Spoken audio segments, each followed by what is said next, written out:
नमस्कार दोस्तों, कैसे हो आप।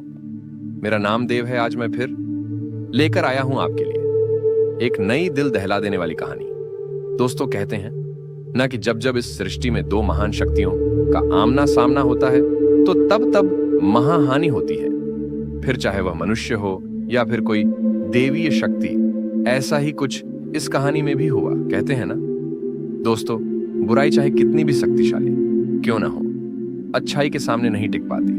हाँ, कुछ देर तक बुराई का दबदबा रहता है, लेकिन कुछ देर तक ही।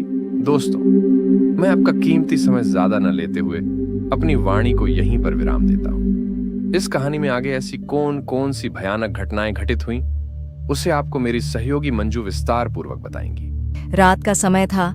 घना अंधेरा चारों तरफ छाया हुआ था। हवा की सर्द थपेड़े पेड़ों की पत्तियों से टकराकर एक अजीब सी सिसकी पैदा कर रहे थे। गांव के किनारे स्थित वह शमशान घाट, जहां सिर्फ आत्माओं का निवास था, आज एक अजीब सी हलचल से भर गया था। लोग उस शमशान से दूर रहना ही बेहतर समझते थे, क्योंकि वहां की भूतिया कहानियां गांव में पीढ़ियों से चलती आ रही थीं। एक दिन गांव के कुछ लोगों ने देखा कि रात के समय शमशान के पास आग जलती दिखाई देती है और किसी की आवाजें आती हैं। पहले तो किसी ने इस पर ध्यान नहीं दिया, लेकिन कुछ लोगों ने हिम्मत जुटाकर वहां जाने की ठानी। जैसे ही वे शमशान की ओर बढ़े, रास्ते में अचानक अघोरियों का एक समूह दिखाई दिया। वे पूरी तरह काले कपड़ों में लिपटे थे और उनके शरीर पर राख लिपटी हुई थी। उनके चेहरों पर भयावह हंसी थी। उनके पीछे पीछे कुछ औरतें थीं, जिनकी आंखों में एक अजीब चमक थी, मानो वे इंसान नहीं बल्कि कोई डरावनी आत्माएं थीं। जिन लोगों ने अघोरियों को देखा, वे वहीं कांपते रह गए। उन्होंने सोचा कि वे कोई रहस्यमयी तांत्रिक क्रिया करने वाले हैं। लोगों ने जल्दी से गांव वापस लौटने का फैसला किया, लेकिन जब उन्होंने पलट कर देखा तो उनमें से एक आदमी गायब था। बाकी सभी लोग डर से कांपते हुए गांव की ओर भागे। अगले दिन गांव में हड़कंप मच गया जब पता चला कि वह गायब व्यक्ति रात भर वापस नहीं आया। उसकी खोज में गांव के कुछ युवाओं ने शमशान की ओर रुख किया, पर वहां का दृश्य देख वे सन्न रह गए। शमशान के बीचों बीच एक बड़ा गोलाकार मंत्रों से भरा हुआ था और उसके बीचों बीच एक लड़की का शरीर पड़ा था, जो किसी भूतिया चुड़ैल की तरह दिख रही थी। उसके बाल बिखरे हुए थे और उसकी आंखें बंद थीं। उसके चारों ओर राख और हड्डियां बिखरी हुई थीं, जो उस जगह को और भी खौफनाक बना रही थीं। वहां अचानक से एक अघोरी प्रकट हुआ। उसने काले कपड़े पहने हुए थे और उसके गले में हड्डियों की माला थी। उसकी आंखें गहरी थीं और उसकी भयानक हंसी शमशान के सन्नाटे को चीरते हुए पूरे वातावरण में गूंजने लगी। उसने युवाओं को देखा और कहा, तुम्हें यहाँ नहीं आना चाहिए था। यह स्थान हमारी क्रियाओं के लिए है। युवाओं ने डर से कांपते हुए पूछा, यह लड़की कौन है और वह गायब आदमी कहाँ है? अघोरी ने हंसते हुए कहा, यह चुड़ैल है। वह मेरी साधना का हिस्सा है और जो आदमी गायब हुआ है वह अब नहीं लौटेगा। वह अब हमारे साथ है। यह सुनते ही युवाओं की सांसें थम गईं। वे समझ गए कि अब उनकी जान खतरे में है।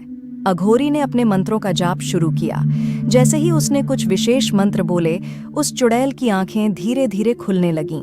उसकी आंखों में अजीब सी आग थी, जो किसी भी इंसान को भयभीत कर सकती थी। अचानक वह चुड़ैल उठी और जोर से चिल्लाई। उसकी आवाज इतनी भयावह थी कि युवाओं को लगा कि उनके कान फट जाएंगे। युवाओं ने वहां से भागने का प्रयास किया, लेकिन चुड़ैल की एक निगाह ने उन्हें वहीं जड़ कर दिया। वे एक कदम भी नहीं बढ़ा पाए। अब अघोरी ने पूरी तरह चुड़ैल को अपने नियंत्रण में ले लिया था। उसने उसे आदेश दिया, जाओ, उन सभी को समाप्त कर दो जो हमारी साधना में बाधा डालने आए हैं। चुड़ैल ने अपने पैर जमीन से उठाकर हवा में उड़ना शुरू किया। उसकी चाल इतनी भयानक थी कि युवाओं के दिलों में डर और तेजी से बढ़ने लगा। तभी अचानक शमशान के उस पुराने पेड़ के नीचे से एक औरत निकल कर आई। वह औरत अजीब थी। उसकी चाल धीमी, लेकिन उसकी आंखों में कुछ और ही खेल चल रहा था। रुको! उसने जोर से चिल्लाया। उसकी आवाज में एक अजीब सी शक्ति थी। अघोरी और चुड़ैल दोनों एकदम रुक गए। युवाओं ने उस औरत को ध्यान से देखा। वह कोई साधारण इंसान नहीं लग रही थी। तुम्हें अपनी साधना यहीं खत्म करनी होगी, वह औरत बोली। यहाँ के प्राचीन नियमों को तोड़ना तुम्हारे लिए घातक होगा। अघोरी हंसने लगा। तुम कौन होती हो हमें रोकने वाली? ये शमशान अब हमारे अधीन है। तुम नहीं जानते कि तुमने किससे पंगा लिया है? औरत ने ठंडे स्वर में कहा।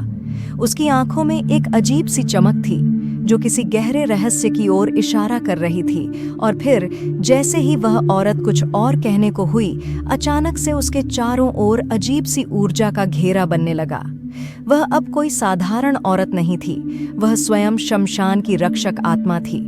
तुम्हारे काले जादू का यहाँ कोई प्रभाव नहीं चलेगा, उसने कहा और अपनी शक्ति से अघोरी को पीछे धकेल दिया। अघोरी की आंखें अब डर से फैल गईं। वह जानता था कि वह ताकतवर था, परंतु इस औरत की शक्ति उसके हर तंत्र मंत्र से ऊपर थी। उसने अपनी आखिरी चाल चलने की ठानी और अपनी पूरी ऊर्जा से मंत्रों का उच्चारण किया, लेकिन कोई प्रभाव नहीं हुआ। उधर चुड़ैल भी कांपने लगी। वह औरत धीरे धीरे उसकी ओर बढ़ी और कहा, तुम्हारा समय समाप्त हो चुका है, अब तुम्हें यहाँ से मुक्ति चाहिए। चुड़ैल की आंखों से आंसू बहने लगे। उसकी आत्मा अब अघोरी के काले जादू से मुक्त हो गई थी और वह अपनी आजादी की भीख मांग रही थी। अंततः उस औरत ने अपनी शक्ति का प्रयोग करते हुए अघोरी और उसके तंत्र को पूरी तरह नष्ट कर दिया। चुड़ैल की आत्मा को भी मुक्ति मिली। युवाओं ने देखा कि शमशान का सारा अंधकार धीरे धीरे खत्म हो रहा था और एक अजीब सी शांति वहां छा गई थी। जैसे ही सुबह का सूरज उगा, शमशान पूरी तरह शांत हो गया। युवाओं ने राहत की सांस ली और गांव वापस लौट आए। उन्होंने देखा कि वह औरत जो शमशान की रक्षक थी, कहीं गायब हो गई थी। लोग अब शमशान से डरते नहीं थे, बल्कि उसे सम्मान देते थे, क्योंकि वहां की आत्माएं अब मुक्त हो चुकी थीं। यह कहानी गांव में सदियों तक गूंजती रही। अघोरी और चुड़ैल का तांडव भले ही खत्म हो गया हो, लेकिन वह शमशान हमेशा रहस्यों और चमत्कारों से भरा हुआ था।